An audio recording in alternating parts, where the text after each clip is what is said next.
प्रशांत किशोर ने कांग्रेस के चिंतन शिविर पर निशाना साधा। प्रशांत किशोर ने उदयपुर में हुए कांग्रेस के चिंतन शिविर को फेल बताया और इसी साल होने वाले गुजरात और हिमाचल प्रदेश के चुनावों में भी कांग्रेस की हार होने का दावा किया। नए मुख्य चुनाव आयुक्त राजीव कुमार ने अपनी पहली बैठक में यह फैसला लिया कि वो और बाकी दोनों चुनाव आयुक्त इनकम टैक्स की छूट नहीं लेंगे। दिल्ली में भारतीय जनता युवा मोर्चा के कार्यकर्ताओं ने औरंगजेब लेन का नाम बदलने की मांग उठाई और वहां एक साइन बोर्ड पर बाबा विश्वनाथ मार्ग नाम का पोस्टर भी लगा दिया। महाराष्ट्र के चंद्रपुर हाईवे पर एक ट्रक और पेट्रोल के टैंकर में टक्कर के बाद आग लग गई, जिससे 9 लोगों की जलकर मौत हो गई। वहीं यूक्रेन की फौज के पास एक ऐसा हथियार आ गया है जो जमीन से लेकर आसमान तक रूस की फौज की नाक में दम कर सकता है। ये एक तरह की बख्तरबंद गाड़ी है जो सेना के लिए चलते फिरते हाईटेक बंकर से कम नहीं है, क्योंकि ये एक ऐसी गाड़ी है जो किसी भी मौसम और जंग के किसी भी मैदान में कारगर है। सड़क पर चलना हो, मैदानों में या पहाड़ों पर, ओंकिला मुश्किल से मुश्किल हालात में बेजोड़ है। पोलैंड में बनी ये गाड़ी आधुनिक तकनीक और आधुनिक हथियारों से लैस है, इसीलिए इसे पेट्रोलिंग और जंग दोनों में इस्तेमाल किया जा सकता है। खासतौर पर इसमें एक एंटी टैंक मिसाइल सिस्टम है, ऐसा मिसाइल सिस्टम जो मुश्किल से मुश्किल हालात में भी दुश्मन को ढूंढने और उसे निशाना बनाने में बेजोड़ है। इसके अलावा ऊपर लगी एक मशीन गन इसे और भी खतरनाक बनाती है। ओंकिला के अंदर थर्मल इमेजिंग और नाइट विजन के अलावा हाई रेजोल्यूशन कैमरे लगे हैं। इनकी मदद से इसके अंदर बैठे सैनिकों को दुश्मन की हर हलचल की खबर मिलती है। पोलैंड से मिली ये बख्तरबंद गाड़ियां यूक्रेन के लिए गेम चेंजर साबित हो सकती हैं।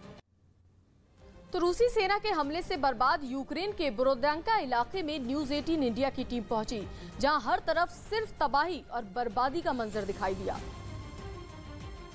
जो वहां हुई एयर स्ट्राइक के बाद हुई थी। बोरोद्यांका में रूस का हवाई हमला इतना जोरदार था कि बड़ी से बड़ी इमारतें भी जलकर राख हो गईं। काफी दिनों बाद उन शवों को यहां से निकाला गया।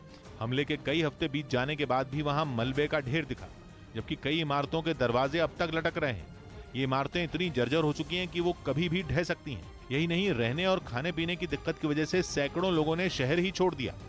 बंगाल में शिक्षा विभाग की नौकरी में फर्जीवाड़े के आरोप पर बवाल हो गया। पश्चिम बंगाल शिक्षा विभाग में गलत तरीके से नियुक्ति करने के आरोप लगाते हुए भारतीय जनता युवा मोर्चा ने विधाननगर में स्कूल सर्विस कमीशन के दफ्तर के बाहर प्रदर्शन किया। प्रधानमंत्री मोदी ने जयपुर में चल रही पार्टी कार्यकारिणी की बैठक को ऑनलाइन संबोधित किया और फिर परिवारवाद के बहाने कांग्रेस को निशाने पर लिया। वंशवाद, परिवारवाद के कीचड़ में भी हमने कमल को खिलाया है। सीबीआई ने गुजरात के गांधीनगर में आईएएस अधिकारी के राजेश के मकान पर हथियार लाइसेंस और जमीन घोटाले के आरोपों पर छापेमारी की। और रूस के राष्ट्रपति व्लादिमीर पुतिन ने कहा है कि यूक्रेन पर सैन्य कार्रवाई के मद्देनजर उनके देश को पश्चिम की ओर से साइबर हमलों का सामना करना पड़ रहा है। हालांकि पुतिन ने सभी हमलों को नाकाम करने का दावा भी किया। पुतिन ने आरोप लगाया कि रूस के खिलाफ सूचना क्षेत्र में हमला किया जा रहा है और उन्होंने हमलों को रूस पर प्रतिबंधों के जरिए किए जा रहे हमलों जैसा ही बताया।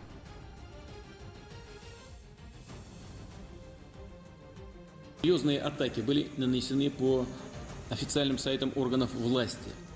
Значительно чаще фиксируются и попытки незаконного проникновения в корпоративные сети ведущих российских компаний.